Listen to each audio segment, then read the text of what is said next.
Gently close your eyes.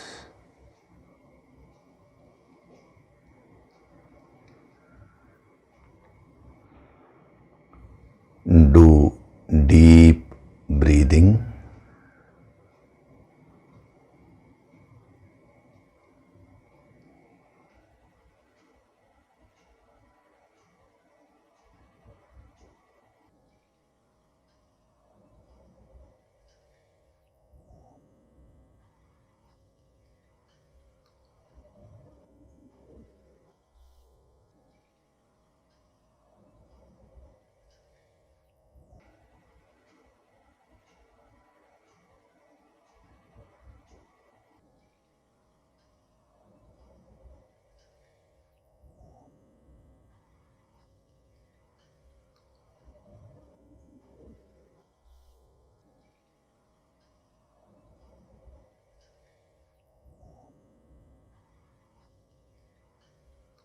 We will chant Om once together. Synchronize the chanting of Om with your exhalation.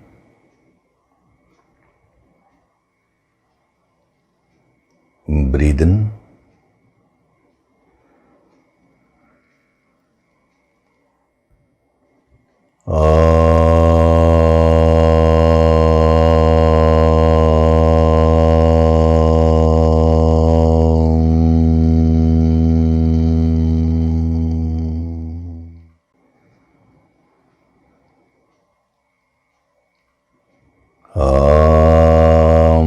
Sahana bhavatu, sahanau bhunaktu, sahaviryam karavavahai, tejasvinavaditamastu ma vidvishavahai. Om Shanti, Shanti, Shanti.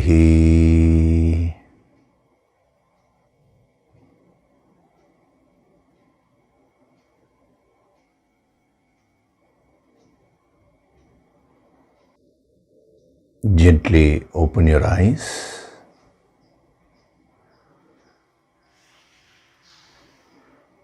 We will chant from verses 68 to 72 of chapter 2.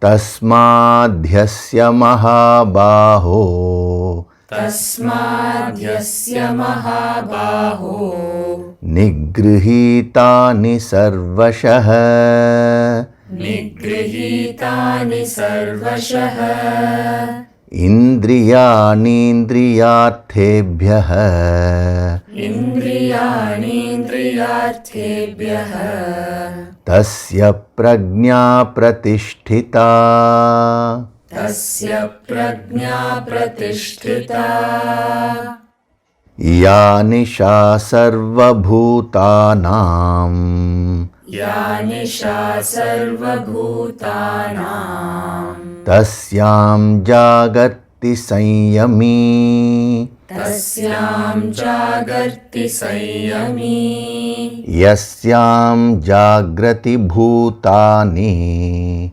yasyam jagrati bhutani, sa nisha pashyato muneः, sa nisha pashyato muneः, आपूर्यमाणमचल pratishtham, आपूर्यमाणमचल प्रतिष्ठम्, samudramapah pravishanti yadvat, समुद्रमापः प्रविशन्ति यद्वत्, tadvat कामायं प्रविशन्ति सर्वे, तद्वत् कामायं प्रविशन्ति सर्वे, स शान्तिमाप्नोति न कामकामी, स शान्तिमाप्नोति न कामकामी, विहाय कामान् यः सर्वान्,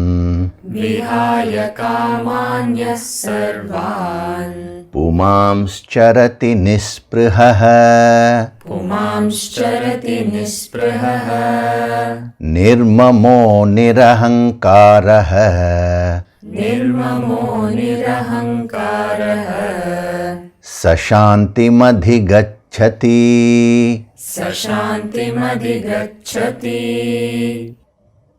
एषा ब्राह्मी स्थितिः पार्थ एषा ब्राह्मी स्थितिः पार्थ नैनां प्राप्य विमुह्यति नैनां प्राप्य विमुह्यति स्थित्वा स्यामन्तकालेऽपि स्थित्वा स्यामन्तकालेऽपि ब्रह्मनिर्वाणमृच्छति ब्रह्मनिर्वाणमृच्छति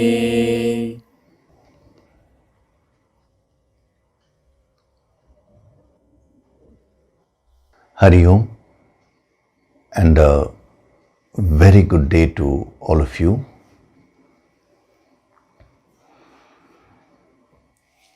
So we have been seeing the power of Nirahankara, being without ego.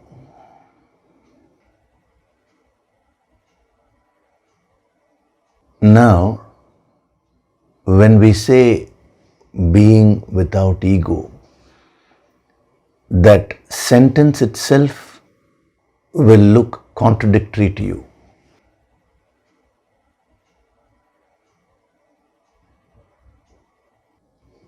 Because it is the ego which defines you today.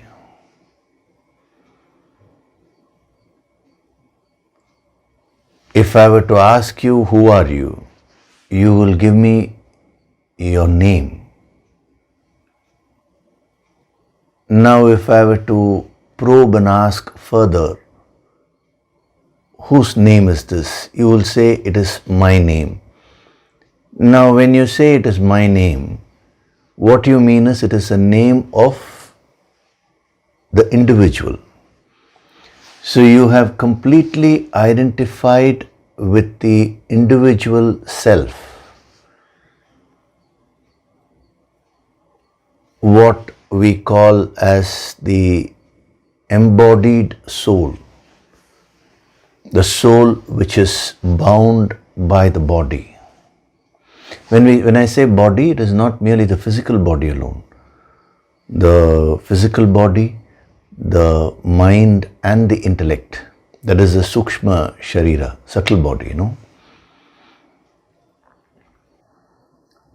So today, if you were to remove this identification, as far as you are concerned, it is as good as removing you from the picture. If I were to say, now just close your eyes and visualize that you don't have a physical body. That is, this physical body is not yours. The mind is not yours. No emotions, no thoughts. Or they are there, but you are not them. Now, who are you? If I were to ask you, you will get totally confused. Because your very existence is defined by these three only today: the physical body, the emotions and thoughts. Of course, there are pranas and all that get added on. We are taking the main frame here. Now, when the I, which is consciousness, the soul, when it is conditioned by the body, by the emotions, by the thoughts, then the ahankara is created. It becomes the limited I. Now, the moment you have identified with these material equipments, now that becomes a reality for you. You cannot conceive of an existence without these equipments. See, if I say drop off the physical body, you can still conceive your existence.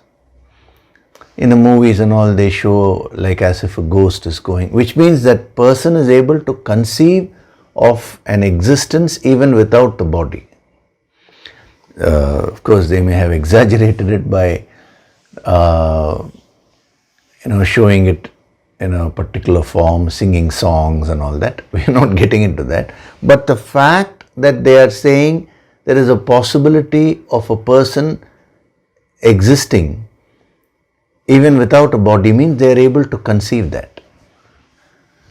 Up to that level, it is at least easy to grasp. But when they say that drop off the emotions also, drop off all the thoughts, and that is what you are, now it becomes inconceivable. Because everything which you know, when you that is when you disidentify yourself from everything which you know today, now that pure I is can be experienced, but right now that will be inconceivable. That is why the sadhana of nirahankara, it sounds very easy when you say in a generalized way, be without ego. That is a layman's understanding. See, a layperson, how he or she understands is, be without ego means I just have to be humble. That is a very narrow definition of nirahankara. From the highest standpoint, even an effort to be humble is also ego only. Actually, the state, the 100% state of nirahankara, which is brahmakara, is neither arrogance nor humility. Humility is given as a sadhana, as a spiritual practice. But as a yogi advances, he doesn't need to practice humility. That is why I said he is in a state of natural humility. He doesn't put any effort there to be humble. He is neither arrogant nor humble. Because it is the individual soul, the embodied soul, which can be arrogant or humble. Carefully absorb this. This is a very, very subtle principle which is being revealed to you. So your very existence is defined today by the physical body, by the emotions and thoughts. Why? Because the I aspect in you, that is the soul, the consciousness, has completely identified with them. So if we take away these three, if you remove the identification, you will immediately say, now I will not exist. But what these great masters are saying is that when you remove these identifications, that is your identification with these equipments, then you exist in an expanded form, in an unconditioned form. That is in the infinite form. Actually, infinite has no form, but we have to use some phrase, otherwise it becomes very difficult. Like even if we go to the Vishwarupa Darshan chapter, it is said that Lord Krishna showed Arjuna the Vishwarupa Darshana, the universal form. So they used the word Rupa, form there. But Arjuna says you have neither the beginning nor middle nor end. So when something doesn't have a beginning or middle or end, then that cannot have a form. Form means there has to be a beginning and an end. Still they are using that word because that supreme state is actually inexpressible. You cannot use any word to capture that state. So something we have to use. That's why they are called indicators. So don't get stuck with merely the words which are being used here. Use them to contemplate, use them to meditate and move up spiritually. So when the I, the consciousness, is identified with the material equipments, it is in a state of conditioned consciousness. That I is conditioned. Now the illusion which one is caught up in when the I is in a conditioned state is that that becomes 100% reality. That person is not able to conceive of a possibility or existence without conditioning. Just as when you go through a dream, as a waker, you go to sleep and then you go through a dream. In the dream, you become the dreamer now. Now the dreamer is different from the waker. It is after you're woken up, you say, oh, that entire dream, including the dreamer, is a figment of my mind and all that, meaning the waker's mind. But when you are going through the dreamer doesn't know all that. The dreamer is different from the waker. For the dreamer, his existence is the reality.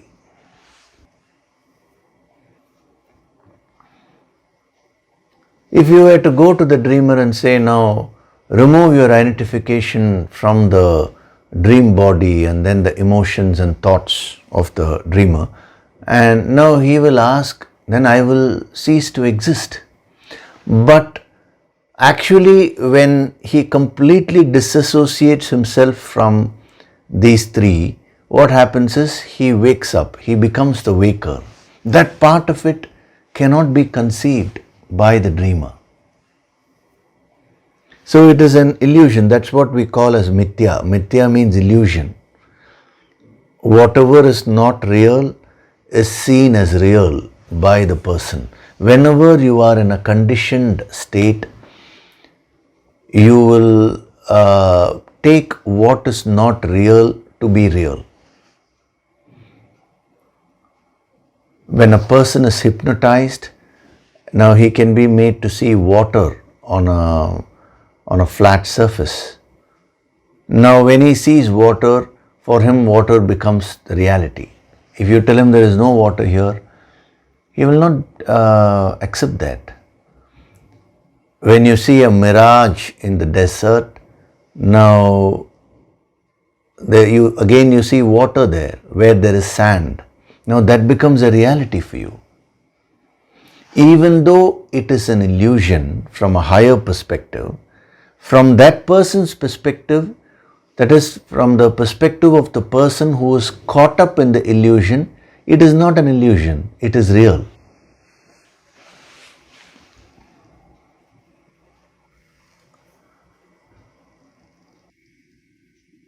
So, if you go to the dreamer and tell the dreamer, listen, you are not this dreamer.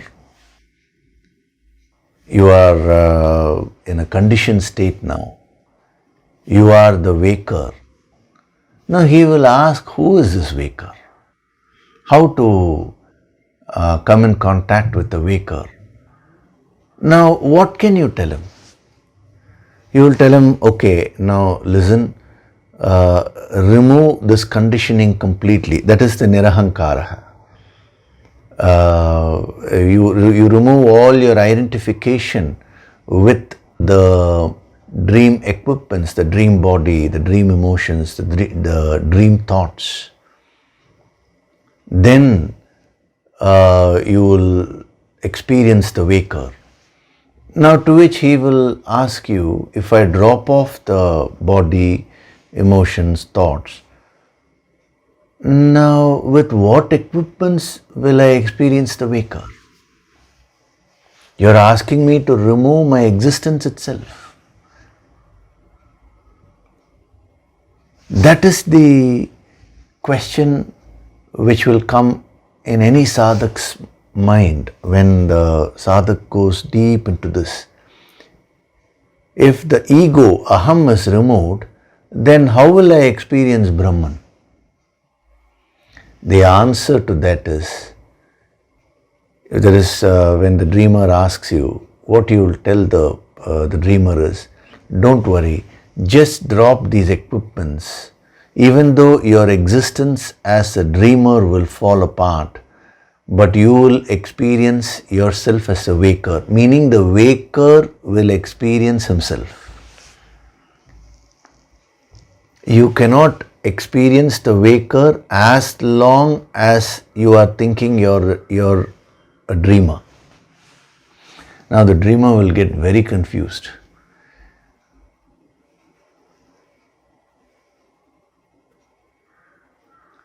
You're trying to tell him that drop off this conditioning, then that awakening will happen.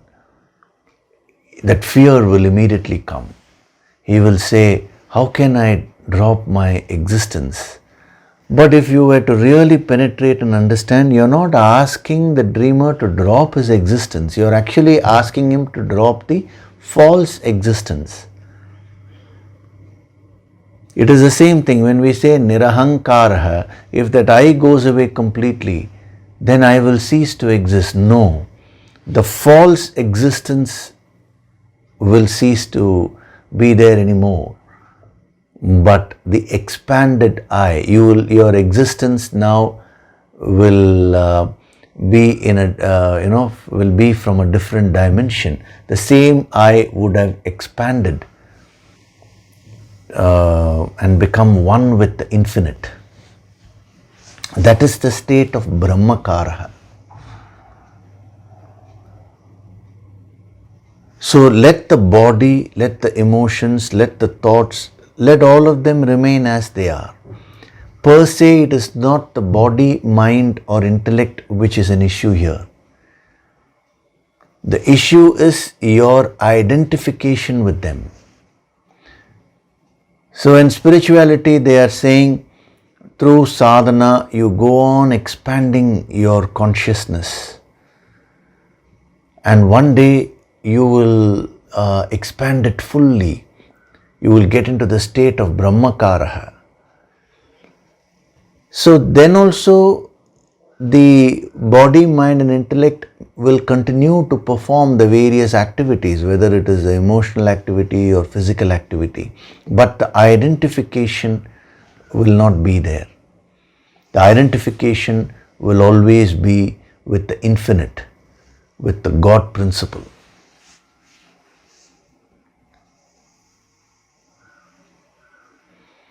So any amount of change which you bring about with respect to the body, mind or intellect is cannot be the state of egolessness as long as the identification is with the equipments. A person, when he says I am bad, that is also ego. When a person says I am good, that is also ego only. Because in both, the conditioned I is identifying with something finite. So all the sadhana, that is acquiring the good qualities, the self-purification, all those things are only preparations. Remember, when you are bad in the sense destructive, then the mind will be more agitated. So that state is not conducive to get into that egoless state. Whereas when you purify your body, your emotions, your thoughts, you are in a better state to get into the state of egolessness. Per se, self-purification is not spirituality. In the highest sense, I'm saying. Self-purification is a preparation to get into that state of Brahmakaraha.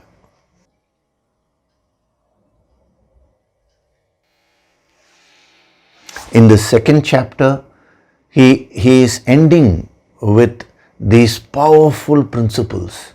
In the last verse, which we'll be seeing soon, he will say, this is the state of Brahman. This is the state of the Supreme. Having fixed that, thereafter from chapter 3, he starts giving us the sadhana of self-purification.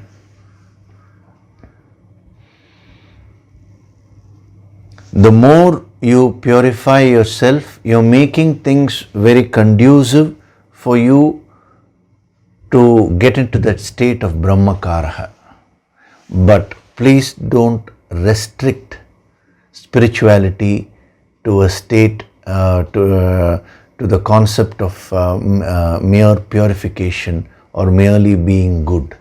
No, it is beyond goodness and badness. Why? Because when we say good, it is always with respect to badness only.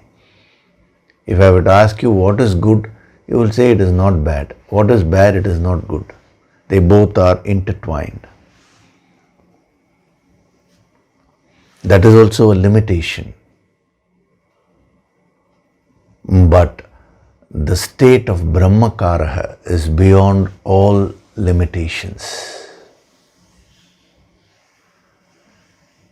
So when he says Nirahankaraha, it is like the dreamer waking up and realizing that I am the waker.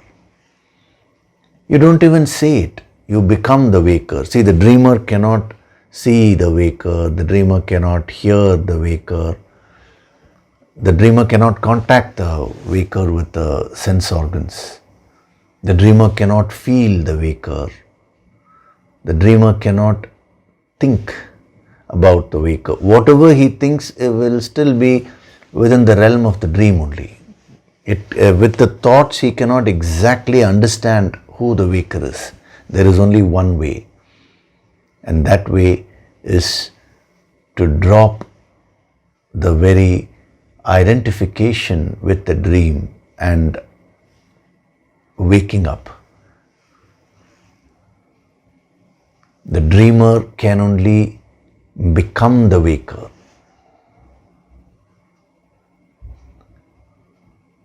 The experience, that experience is not defined by the senses or emotions or thoughts. It is beyond those. So Brahmakaraha, how do I get into that state of Brahmakaraha? Not, if you were to ask that, it is not with your physical body, it is not with your emotions, it is not with your thoughts.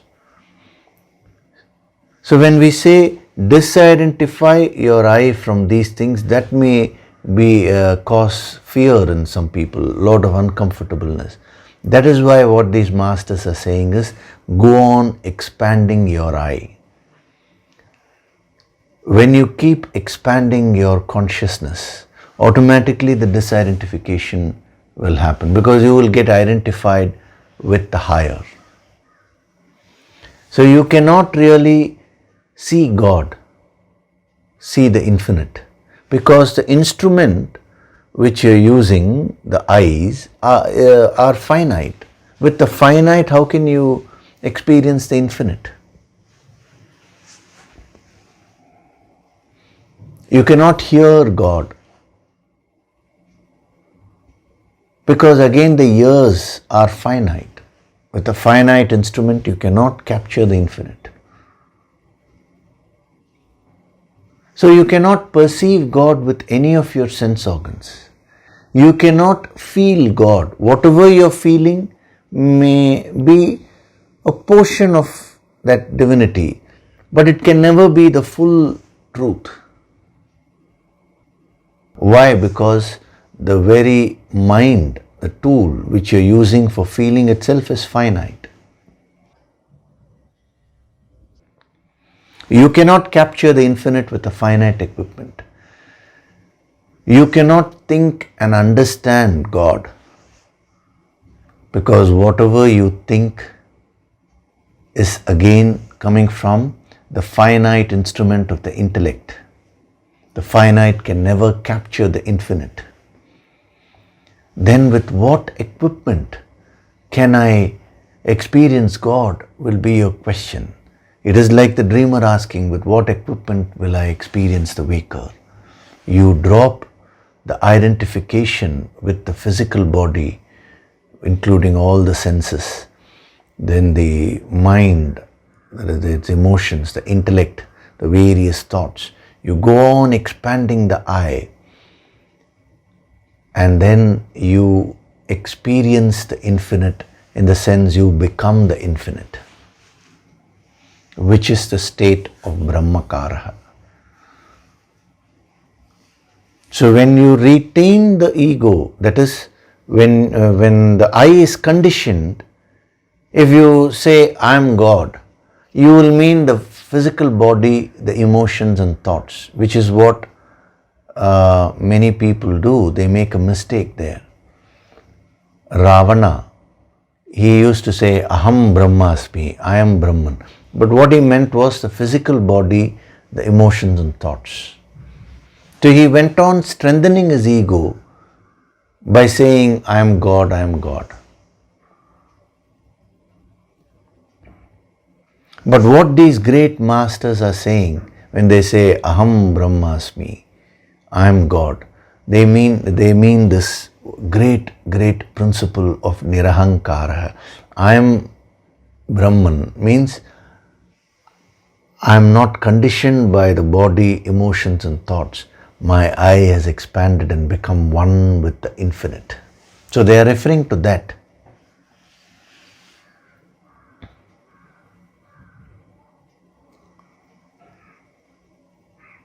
So Nirahankaraha, even though it looks so simple, when you start doing the sadhana, I have given various tips, the last few weeks. When you start doing those, when you start practicing those principles, slowly, your I will start expanding and you will start getting established in Brahman, the infinite aspect within you.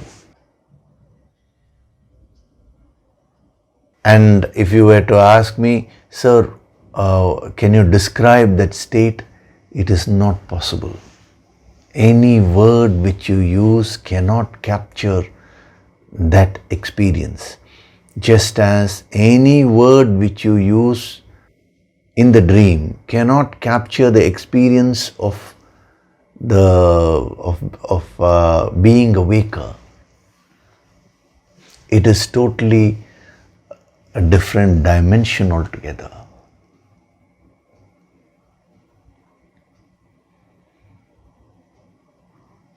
So that is why I gave you that caution last week and even the week before that. See, that all these principles are being given to you to uplift the consciousness. Now, don't lose your confidence. When you gain these principles, which means I am completely riddled with ego. Now you may lose your confidence. That should never happen. Nobody can be free of ego till that person expands the I fully. They are not asking you to drop off the ego just like that. They are only trying to increase your depth and awareness, so that when you do your sadhana, this principle of Nirahankara will be ingrained in the background. So you will not stop your sadhana till you expand to that infinite state. See, the one of the problems, we consider it as an issue, a problem, but a person who does not have the highest goal may not consider this as a problem. That is, in this yogic path, in the spiritual path, as you advance, When your ego expands a little bit, you will get a certain amount of powers. Then when the ego expands a little more, you will get more powers. When the ego, that is, ego means, I mean the consciousness. When the consciousness expands to the infinite, you will get infinite powers. So what can happen is, when you do some sadhana and a little bit of powers are gained, immediately the ego can take over. This sadhana of nirahankara is applicable from zero level right up to the end. Because at any stage the ego is just waiting. You do a lot of sadhana, you get some wonderful benefits. Immediately the ego can come and pollute you. Now, the moment you fall a trap to the ego, you will stop doing your sadhana.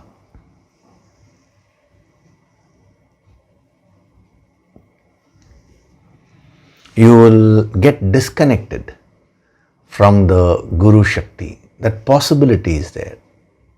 That is why they said practice humility right till the end, because that will form a protection. Even though per se humility is not the highest state, it is still a very useful sadhana which can protect a sadhak.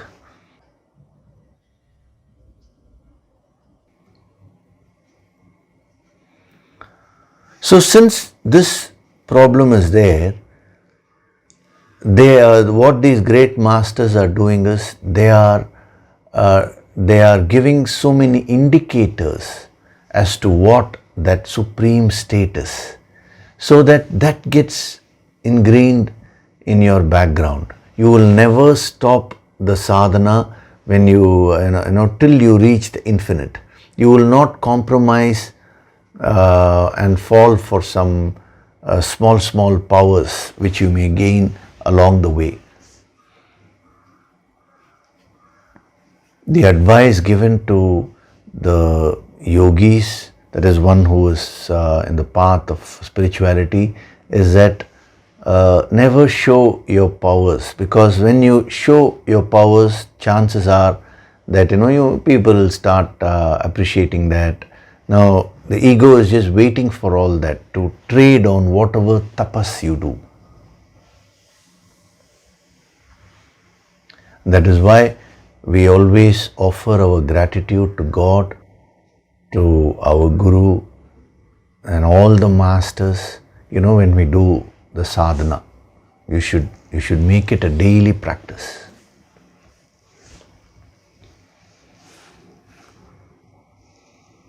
So, nirahankaraha, ni means no, without. Aham means the conditioned I. Karaha means all your expressions. So the emphasis here is on the conditioned consciousness there, that is the conditioned I. And the solution is removing the conditioning. The solution is not in giving up the various expressions or giving up anything outside.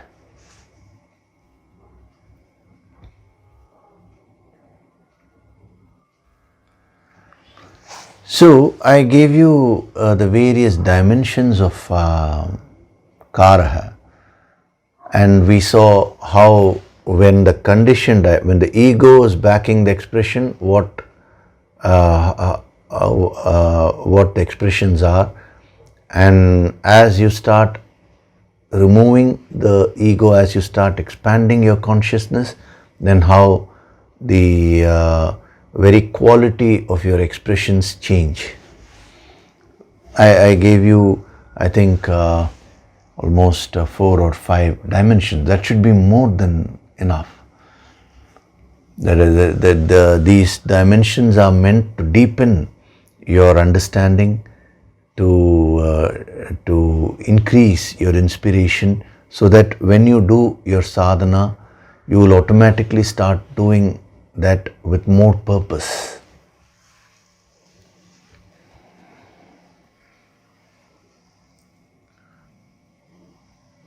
So now, when he says nirahankaraha, that and he also, see, first he said nisprihaha, then nirmamaha nirahankaraha. I was explaining to you nirahankaraha first before we get on with nirmamaha. Nirmamaha means without the sense of mindness. Now, I'll first give you an insight about the connection between aham and mama. It's useful to understand that. See, the very word aham is coming from the root asmad, the Sanskrit root asmad. Asmad means individual soul, embodied soul, the conditioned consciousness.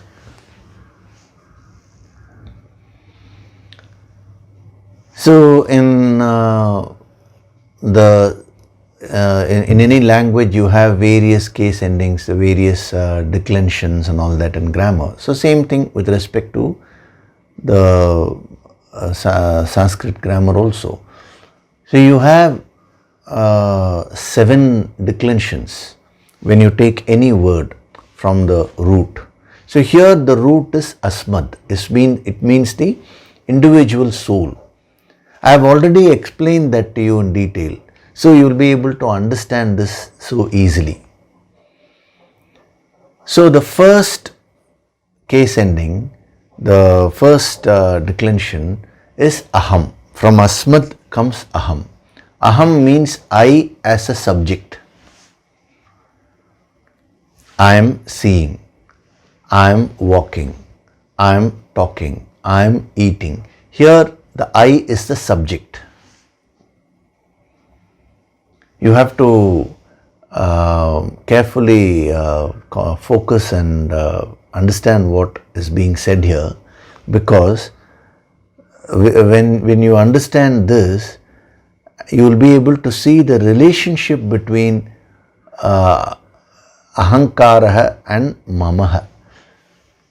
That itself gives you a lot of insight.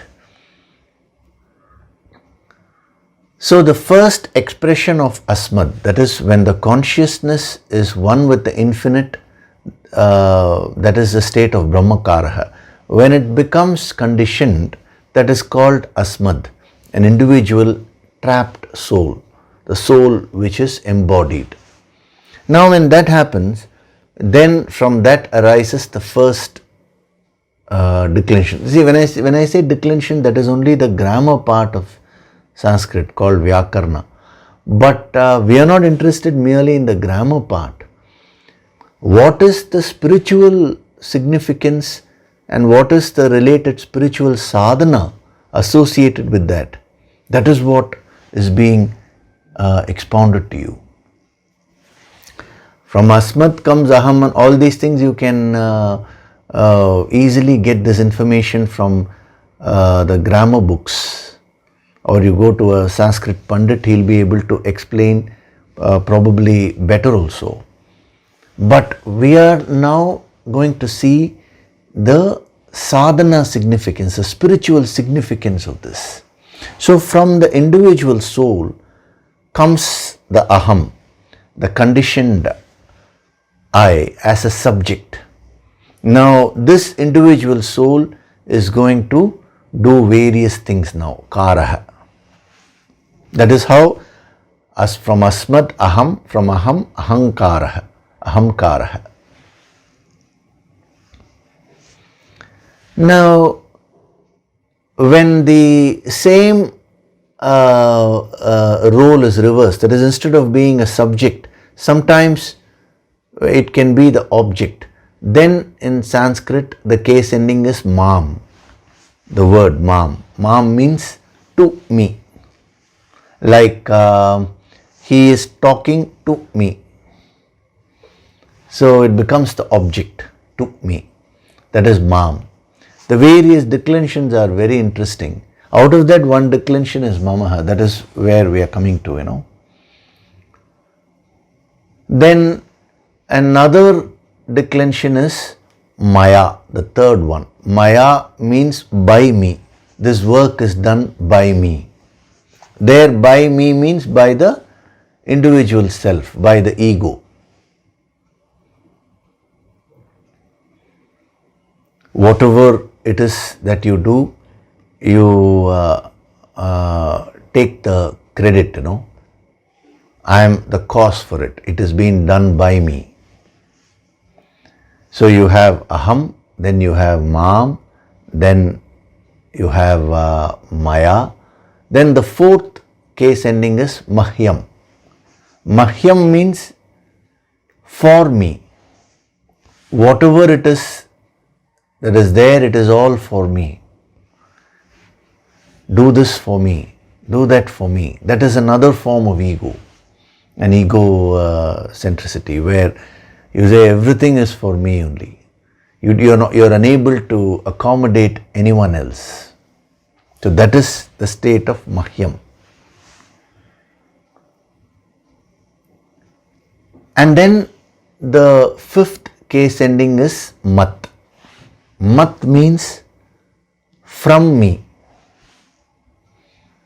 Whatever comes out of me, it is all coming from me. See, it is all centered around the I only, the conditioned I. So it starts with asmad and then that takes the various forms. So that is the fifth case ending. The sixth case ending, it is called vibhakti in Sanskrit. Vibhakti means declension or the modification, So the sixth case ending, the Sashti Vibhakti is mama. Mama means mine. This is mine, of me. Possessiveness, possessive expression. And then I will come to that, but I'm just giving you the list. The seventh declension is mai. Mai means in me. So the various declensions which they have given, in the Sanskrit grammar, that itself gives you the sadhana that actually has a lot of spiritual significance, because it is all stemming from the root asmad. Asmad means the individual soul, the embodied soul. The soul which is the infinite becomes embodied. And once it gets embodied, these seven declensions will take place. So from a grammatical point of view, it is just grammar, the declensions we can say. But from a spiritual point of view, it is not a mere grammatical case ending. Each case ending is a bhav within you. When you say aham as a subject, you are getting established in that conditioning. When you say mam, again you are getting established in the conditioning as an object. In any sentence you have the subject, the object, to me. Then maya, everything is done by me. Mahyam, everything is existing for me. Where you only keep claiming your rights. You don't see what your duties are. That is only mahyam. Then you have mat, from me. And then you have mama, mine, of me, the possessiveness, mai, in me. All these are various bhavs, various attitudes which are created within you according to the role which you play at that point of time. So a person who studies the Sanskrit grammar, actually he will just see it as grammar, just mere words. Mechanically they'll say aham, mam, the Mahyam, all the case endings they will memorize and keep. But in the yogic approach, we are not interested in the language part. We are not interested in the grammatical part. We are, committed and focused only on the sadhana principle, the spiritual significance of these things.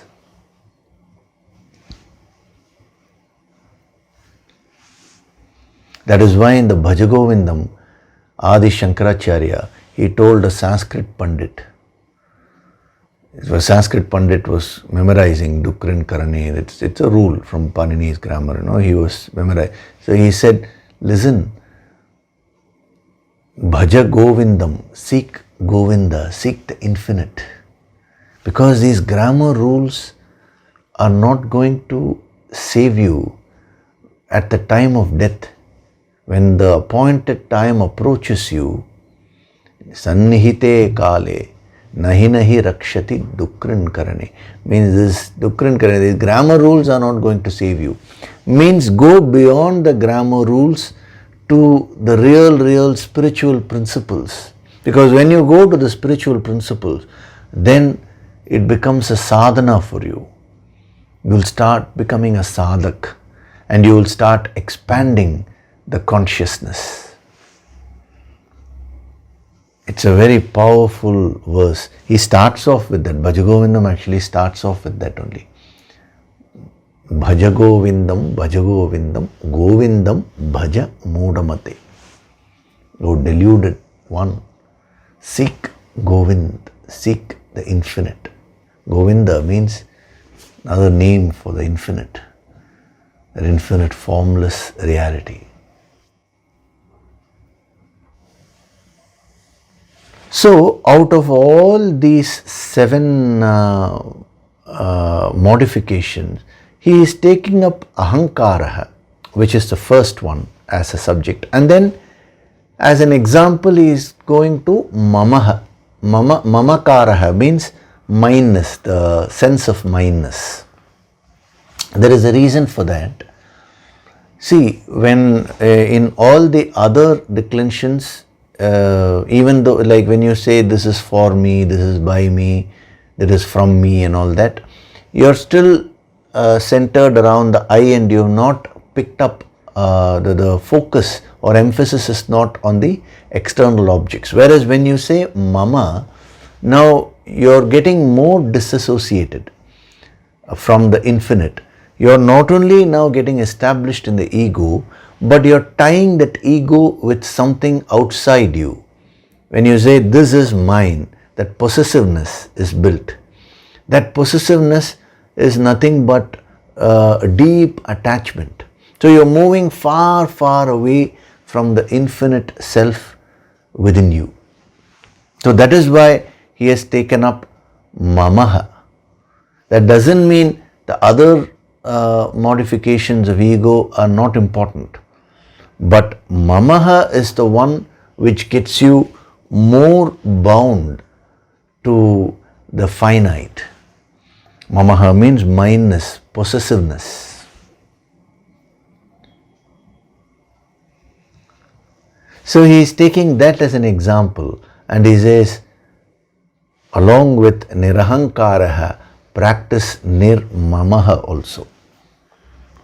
Because if you allow the ego to have its way, now it will quickly develop possessiveness and it will bind you to the external world. Once you get bound by the external world, now you will become dependent on the external factors for your happiness. And any state of dependence is slavery. It will not give you peace of mind. So whenever you're dependent on anything outside you for happiness, remember you are in a state of slavery. You will move out of the state of shantim, peace. So what is the meaning of mamaha? Mamaha means mindness, the sense of ownership. whenever you have that bhav, that this is mine, this belongs to me, now he says that is mamaha.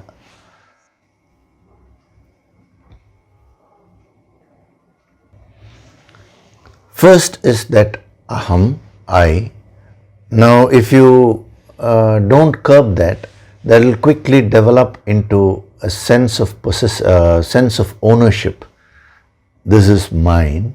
And if you further don't curb that, that will go into the third dimension of mamaha. The other dimension of mamaha is possessiveness. Once you feel I am the possessor, thereafter you will develop possessiveness over that object or person. We will see that in detail. It's very interesting. And when you are possessive about anyone, now you will try to control that person. You will not give the necessary freedom. You will also be bound. You will want the other person also to be bound. Wherever there is possessiveness, there will be a lot of agitations and stress. You cannot be a free person. Spirituality is freedom. Nirvana Shatkam. Nirvana means total freedom. So, mamaha means mindness, a sense of ownership. Now, how do you practice nirmamaha with respect to this dimension? First, we will take ownership. What is the practice of nirmamaha there? It is a very wonderful principle. If you can absorb this, this will purify you so much. The masters are not saying don't have possessions. They are only saying don't have a possessive attitude towards your possessions. See, the world is meant for you to enjoy. But in the process of enjoyment, don't develop a possessive attitude. We'll come to possessiveness in detail later, but first, don't even develop the sense of ownership, they say. Why are they saying that? See, you may come to me and say, sir, this is my document. This is the document which I have. What is the document? That is a registration of the car which I have bought. Clearly my name is there. This car belongs to me. So naturally I am the owner. So you say, this is my car, this is my house, this is my family, this is my office. What is wrong with that? It is not a question of what is right or wrong. We will probe into it further and see. Are you really the owner of anything in life? Just think about this. When you came, that is when you were born, you came alone into this world with empty hands. You didn't bring anything. Now, when you go away from this world, you will not be able to take anything from here. I'm talking of the material possessions, So, in between this birth and death, you are using certain things. We will right now discuss with respect to objects. With respect to people, we'll come later when we are seeing the deeper principle of possessiveness. So you are using certain things in the world. Now the question is, are you owning them or are you using them? You have to ask yourself, you have to see life from a deep perspective. If you are owning something, you should be able to take it with you wherever you go. If you say, this is my watch, wherever you go, you can take that watch if you want to. If you say this is my house, you can always take the documents wherever you want to. You can always establish that that is yours. But supposing you book a hotel room and you go and stay there for a day. Now you are using all the objects there. Now next day when you vacate, you cannot take anything from there. You're traveling in the flight temporarily, you're watching the TV, you're watching a movie in the TV, the business class, they give you a TV, you're watching that. When you get out of the flight, you cannot take the TV and go. So before you entered the flight, you didn't have the TV. After you get out of the flight, you don't have the TV. So in between, you were a user, not the owner of the TV. Now similarly, if you take your whole life, the birth is your entry into this life I'm talking of. Let us forget about the past births and all that. Now in this lifetime, the entry point is your birth, the exit point is your death. Now in between, you are occupying a house, you are having a car, you are having various possessions. Now you didn't bring any of them, you cannot take any of them through that exit point of death. The door, of death doesn't allow anything else. Then are you a user or are you an owner? This is what you need to think about. You are only an user. But the ego creates an illusion and you feel, I am the owner of all these things. See, the showing the documents, all that may relatively you may factually say that this is mine in the sense just for the security reasons. But here I'm not talking of that. I'm talking of the feeling of ownership. The moment you get into the feeling of ownership, then you are moving away from the infinite because you're getting bound by that finite object.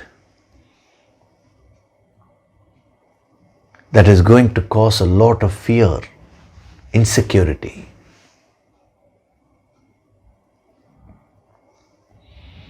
So, nirmamaha, with respect to this dimension, that is, mamaha means the sense of ownership. What is the nirmamaha? What is the sadhana of nirmamaha? Understanding that you are not the owner of anything in life, you are the user. Which means considering the whole world like how you would consider the hotel room. When you go and stay in a hotel, you will enjoy all the facilities. You will go and have a swim in the swimming pool. You will enjoy the AC, you will enjoy the bed. Everything you will enjoy. But you will enjoy it in a detached way. Why? Because you don't have the sense of ownership there.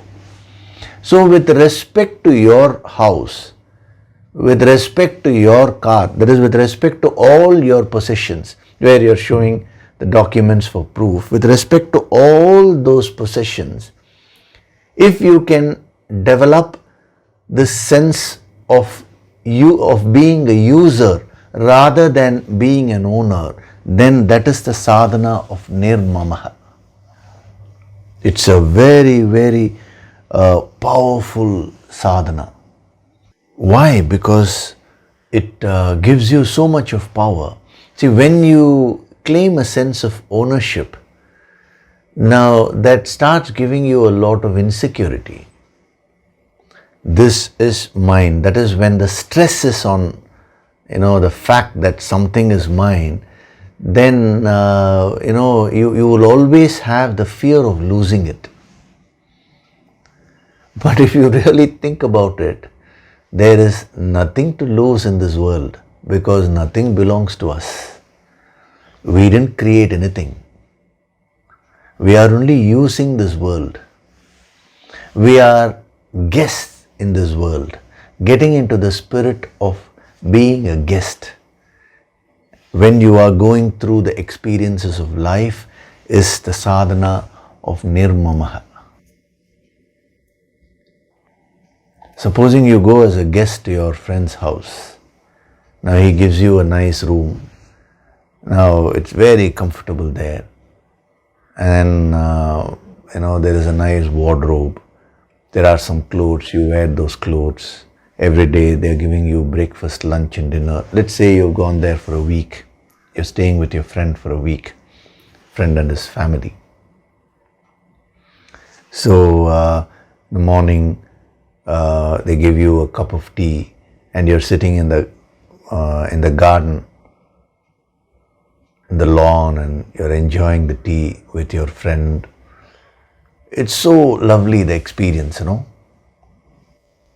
Now you're using all those facilities, but you are very clear in your mind that you are a guest there. You know that you are not the owner. So there is a time would come where you will have to leave this and go.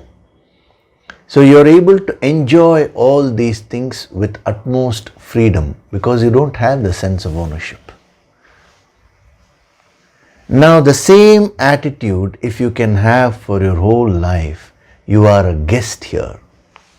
You are a traveler, not an owner. You are a user. Then that fear factor, that insecurity factor will go off in your life. You will enjoy everything which you have. See, who will have the fear?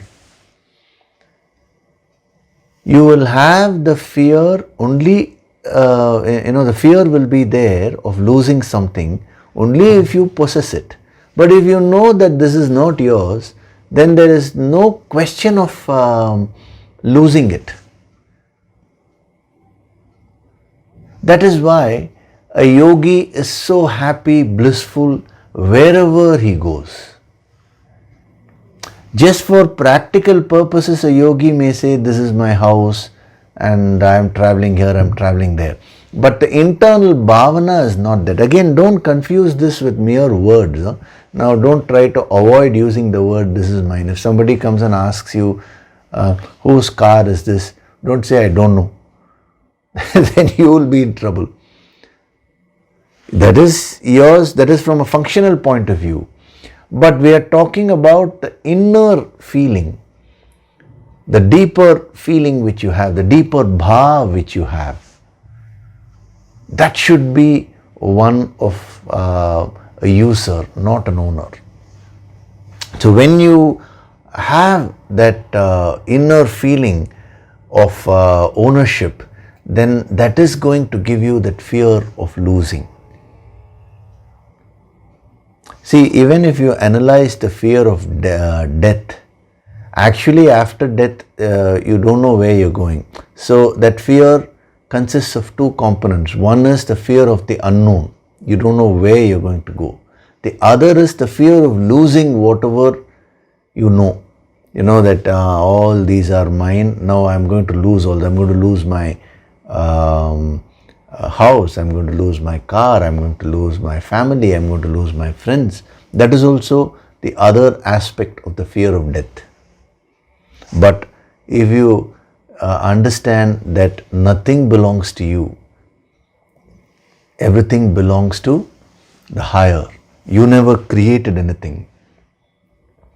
Now when you get into that bhav, you have nothing to lose in life. When you have nothing to lose in life, you can never fail. The so-called failure, which means you have lost something, that only becomes another experience for you. It will teach you something. You are always a winner. In the Mahabharata, Yudhishthira's conch was called Ananta Vijaya. Ananta Vijaya means ever victorious. How can someone be ever victorious? Because he never had the feeling that this is mine. So there is no question of losing anything. Even when he didn't have the kingdom, he was peaceful. Yudhishthira was peaceful. He never considered himself as a loser. And when he got back the kingdom, he maintained the same peace. This wonderful quality of nirmamaha was mastered by Yudhishthira. So anyone who masters this sadhana of nirmamaha will become very, very free. See, when you are in the hotel room, you will enjoy every aspect of the room. When you are driving another person's car, you will enjoy that ride so much. But if it is your own car, you have just now bought it. It's a new car which you bought and you are sitting there. Now you will not enjoy the ride. If there is any bump on the road, that will cause a lot of stress in you. I know some people who never remove the plastic covers from the car when they buy a car. There is a seat, no? Seat is covered with a plastic when it comes. They don't remove that. That goes away, wears away on its own after a few months. Why? Because they are so insecure. Oh, the seat will become dirty if I sit on it. Now that seat is meant for you to use, but you're afraid to use it. Why? Because it will become dirty. If it is your neighbor's car, now you will not hesitate. That fear is not there, that freedom is there. So when it comes to your own possessions, those possessions are giving you a lot of fear and insecurity today. Wealth is meant to give you some temporary happiness, but instead of giving you the temporary happiness, it has become a source of stress to you today. All your possessions, your family is supposed to give you a sense of temporary happiness. Why I am saying temporary? There is finite happiness. We are not talking of the infinite happiness here. But instead of giving you happiness, now there is so much of stress there. It is giving you a lot of stress. So you go backwards. If anything is giving you stress today, it means you are having the attitude of mamaha. So clip off that mamaha. Understand you are not the owner of anything in the real sense. You came alone into this world. You have to go alone away from this world. Then that fear, that insecurity, that stress, everything will go away. You will happily start enjoying your possessions like how you will enjoy when you go to a hotel room. Even if something goes wrong outside, you will do whatever is required to set things right, but you will never get worked up about that. That is the power of nirmamaha.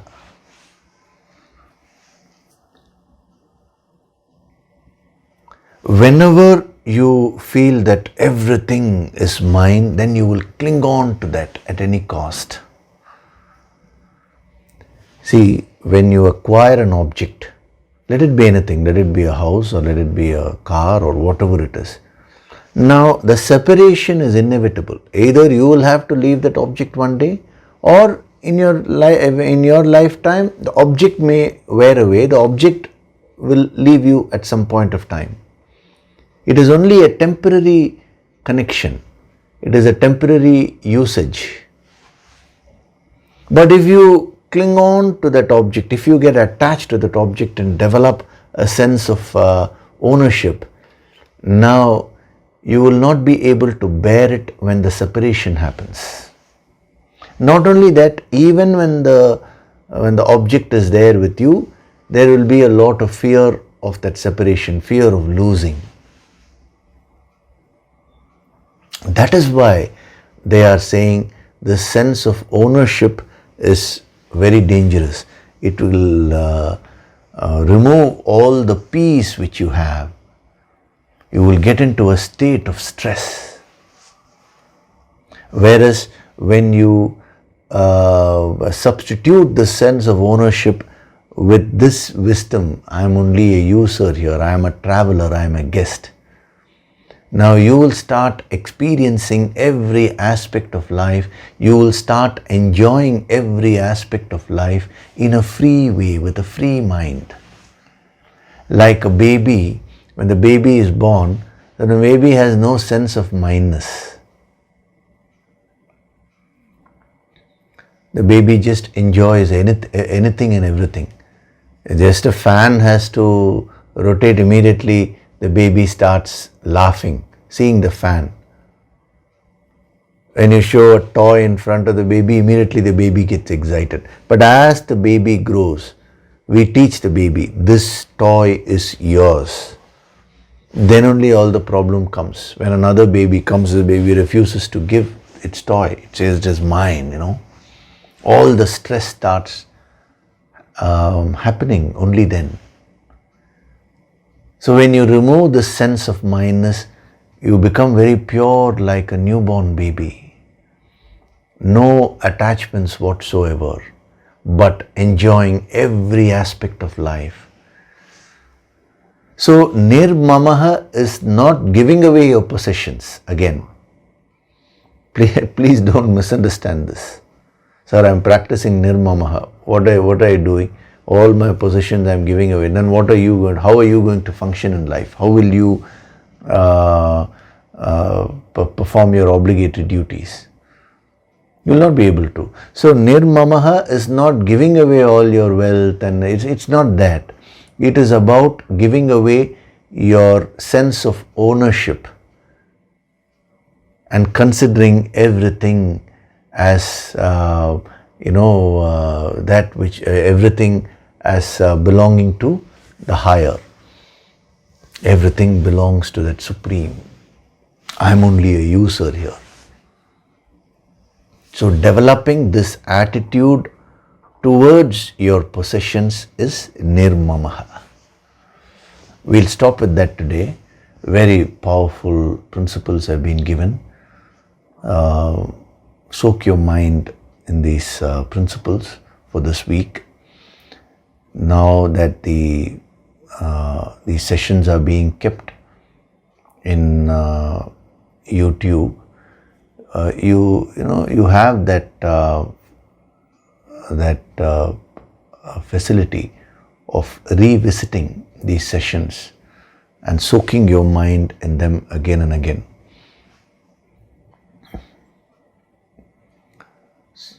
So you can utilize the technology to your advantage. So think about this, soak your mind in these principles for 1 week, and next week we'll go into further depth. I'll give you the other dimension of nirmamaha, and we will also see the different stages in which all these disappear as you progress spiritually. So a few principles I'll give you which will be very useful to you. Okay, we'll see all that in the coming weeks. But this week, today's session has been very powerful. There are very, very life-transforming principles.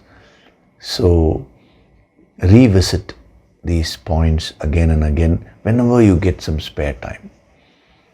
Either you write down the points and you contemplate, or you can even play the session again and listen to it whenever you get some time, even 5-10 minutes every now and then. That will help your mind to absorb these principles more and more.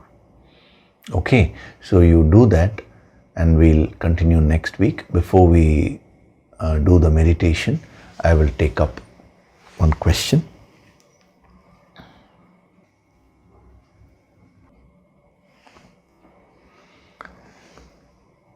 This is a question which has been asked by a lady.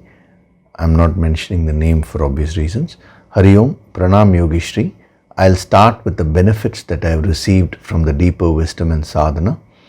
There is a lot of transformation in me, which others also have noticed.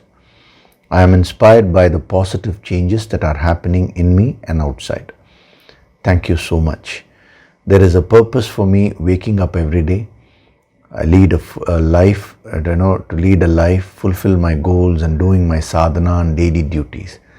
I know I have a long way to go in this path of inner journey. So like this, many wonderful benefits she has mentioned. It's so nice. So what she has said is, there have been so many challenges in my life which had created blocks. So now things are changing to positive. Thank you so much. Now, last year, after attending the Kaya Tattva Empowerment Program, which helped me so much, I got a few opportunities for a better job.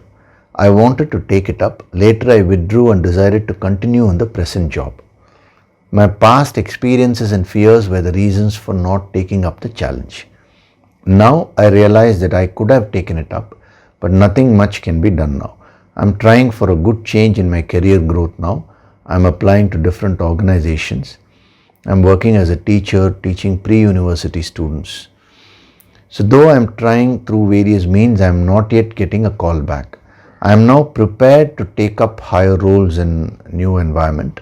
I require better career opportunities to be a better professional, fulfill my financial needs and have considerable good financial backup in my life. I also want to live in a better house, preferably own house. I take care of myself as I am single. My mother left this world 2 years ago and my father 7 years back. I do get some emotional support from my siblings. I am not sure whether there is any block in my deeper mind that is preventing me from moving forward. There could be certain external aspects also, like my age. I am 55. I don't want to limit myself in any aspect in my life. I want to continue to work till I am financially stable. Besides, I also like to serve people around me in whatever way possible. During the Prana Tattva Empowerment Program, I did fix these as my goals. I hope I am not old to achieve all these. I don't know whether the karmic blocks are very deep. Seeking your blessings and guidance always. Thank you, Yogishri. My humble pranams. Very nice bhavana you're having. So it's a natural, as I told you, natural humility. Some people have it, like an inborn quality. So it's so nice to feel that energy.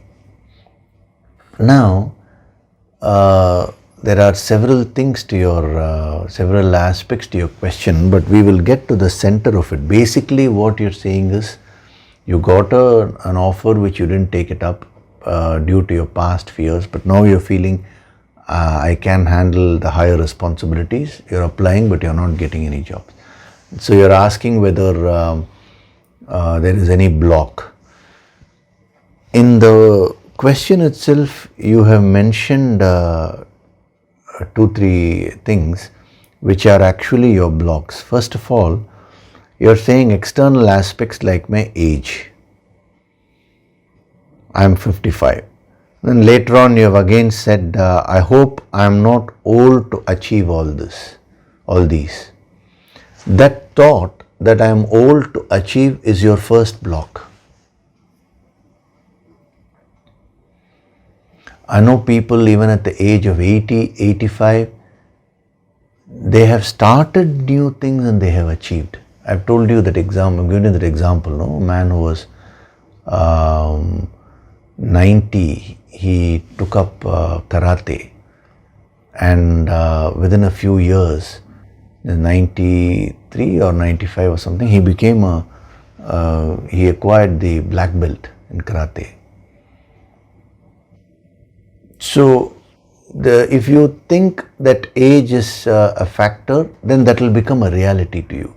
So, if you want your goals to fructify, the first thing is remove this block. This block is not an external block like what you mentioned. It is in your mind only. That is your first block, number one. Number two, when you're talking of having a better financial situation, wanting to have a better finance, you've said, I want to live in a better house. And then in the bracket you've written, preferably own house. That shows that your goal is not crystal clear. See, in spirituality, what we say is, There is nothing like I preferably this, preferably that. Do I want it or do I don't want it? Simple.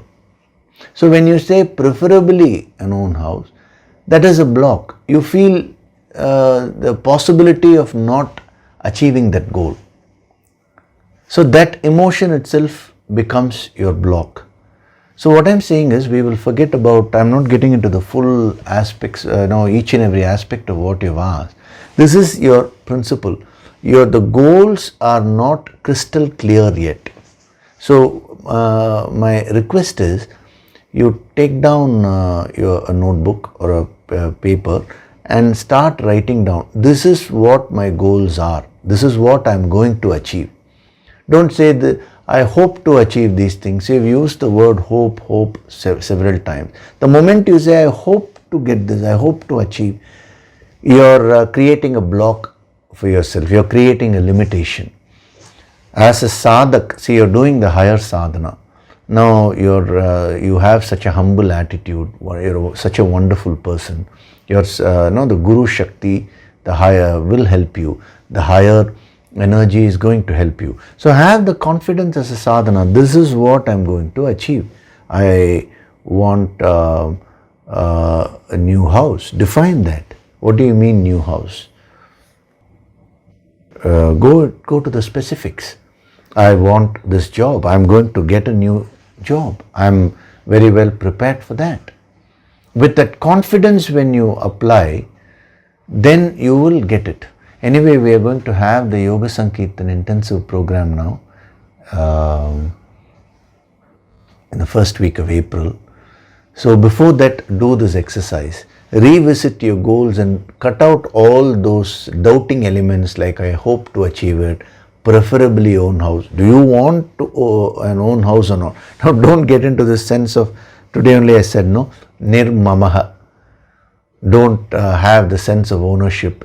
So don't get into that spirit and say, sir, you only said nirmamaha. Now how can I write the goal as own house? This is the practical aspect, whereas the principle of nirmamaha is the bhav we are talking of. Okay, so don't confuse that with this. Then you will get into a lot of problems. See, one slip here, one slip there, you will become very impractical. So clearly fix your goals in positive terms. Not I hope to achieve this, or I wish I can, I wish my financial situation will become better.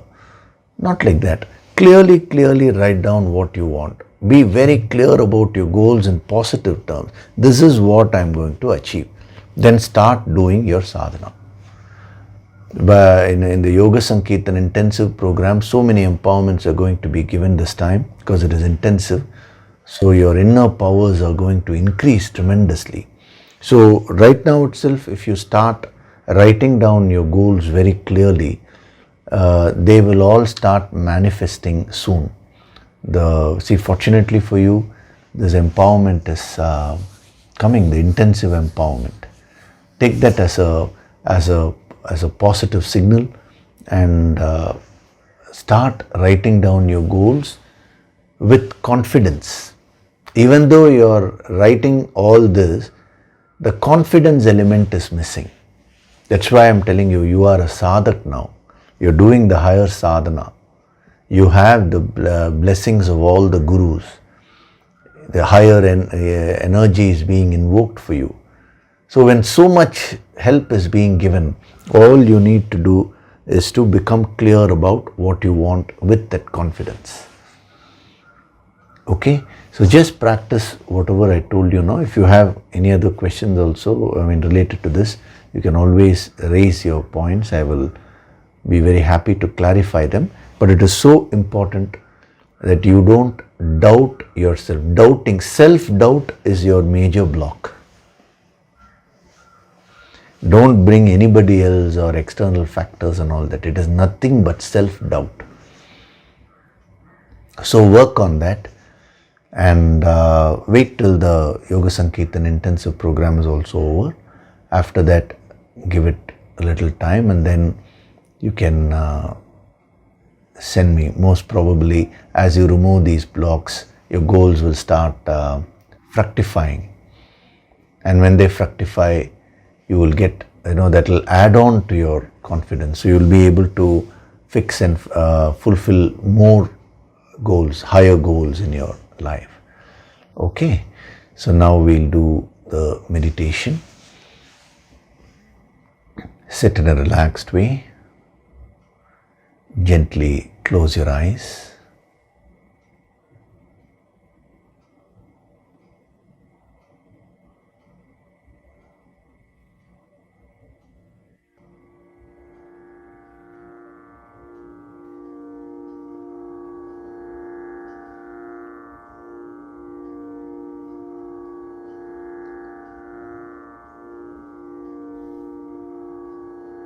Do deep breathing.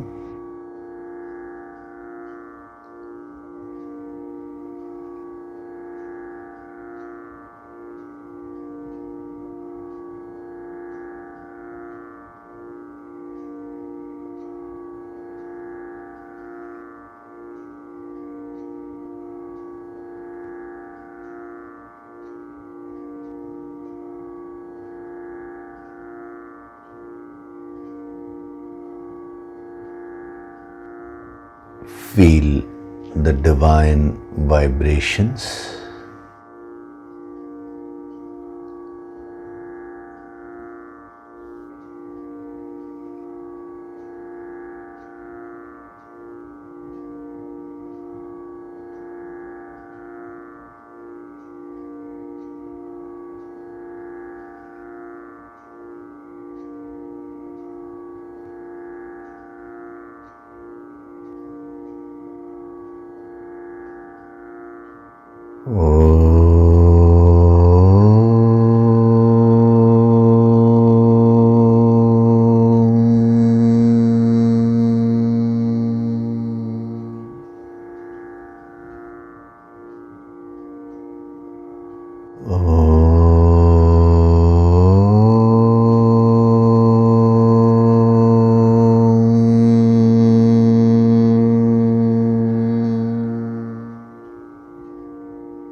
With every breath, I'm going deeper and deeper into myself.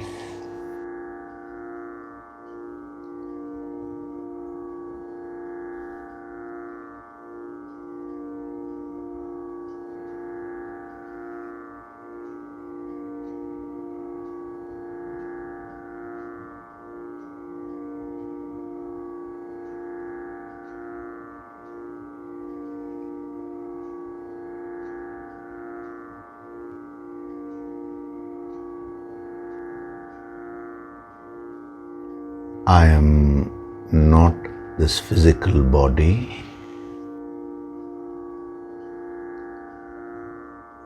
I am not the mind with its various emotions.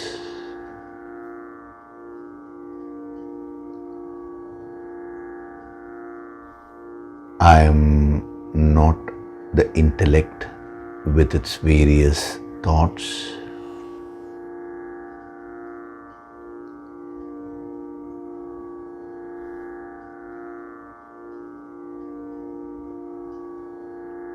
I am one with that Supreme Brahman, the infinite reality.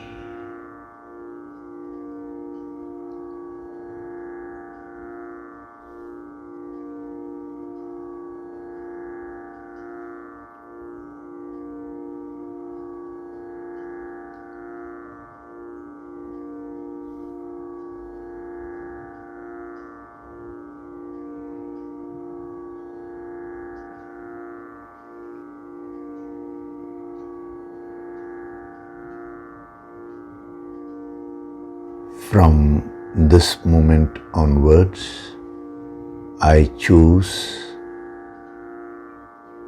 to practice the divine sadhana of nirmamaha, not having the bhavana of ownership.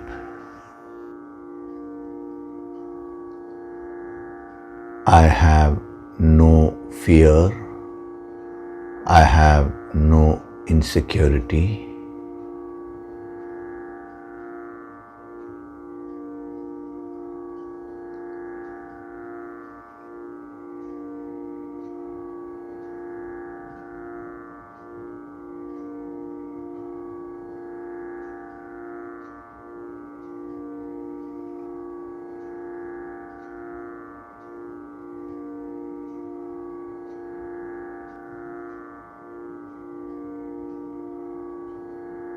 I have nothing to lose. I choose to enjoy every aspect of my life.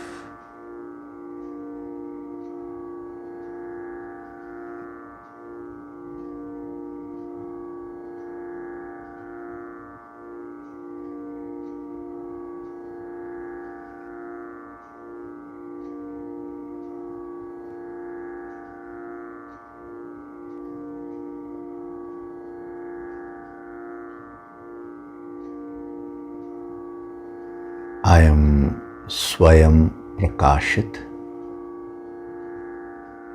self-illuminating.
Offer your gratitude to God Supreme.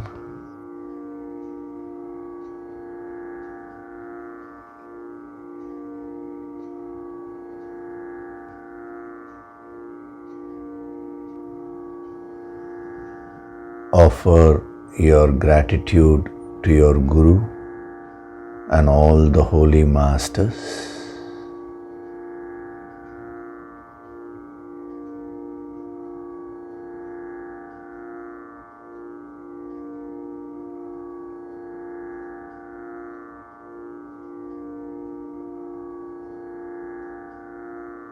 Slowly come back.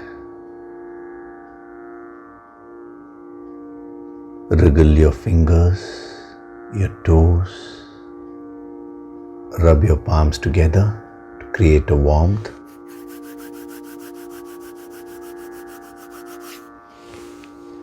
Cup your eyes with your palms.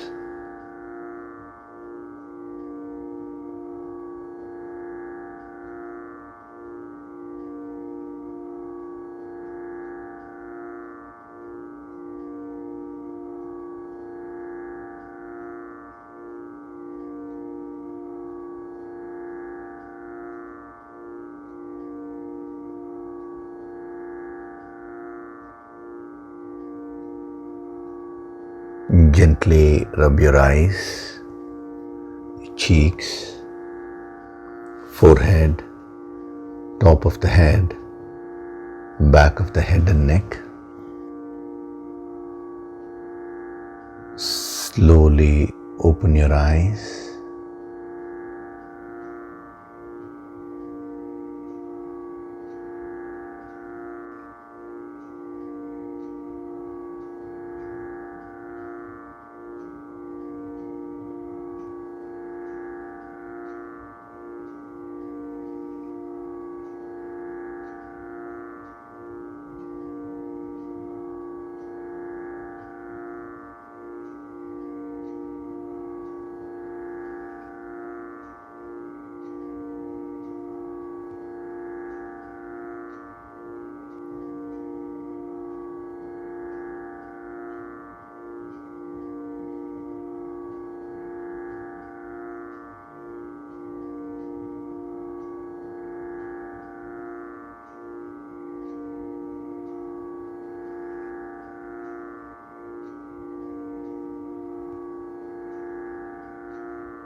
Welcome back.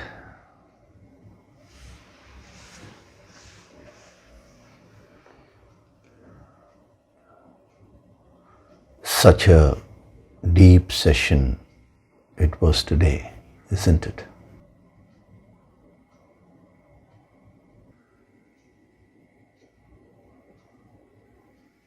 You will all be vibrating at a very high level right now.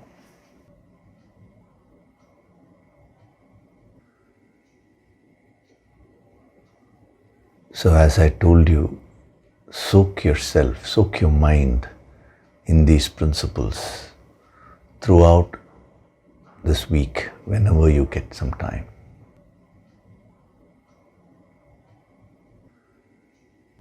Every week, so much of energy is being given to you.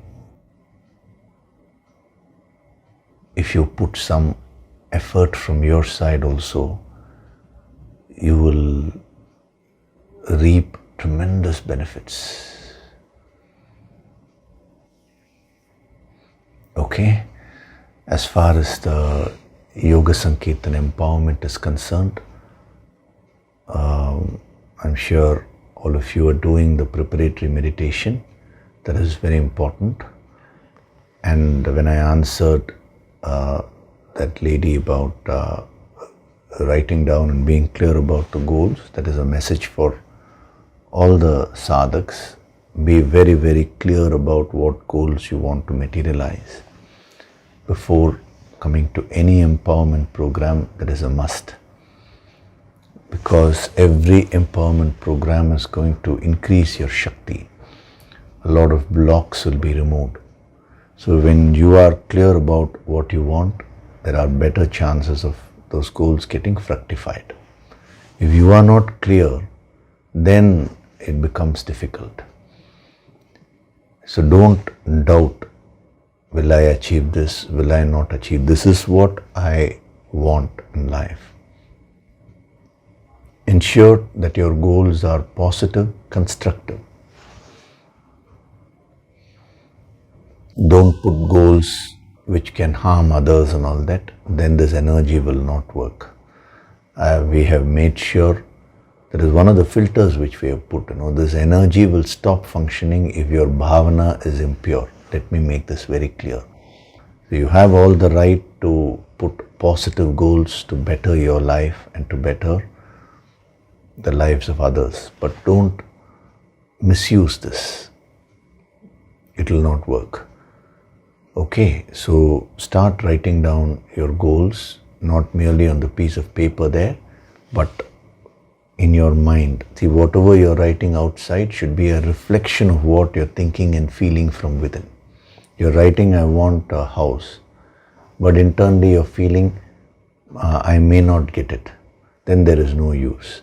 So work on yourself, work on your inner emotions and thoughts, and let your goal come from the deepest aspect of you, of your mind. Then you will be able to write that goal with more conviction. Okay?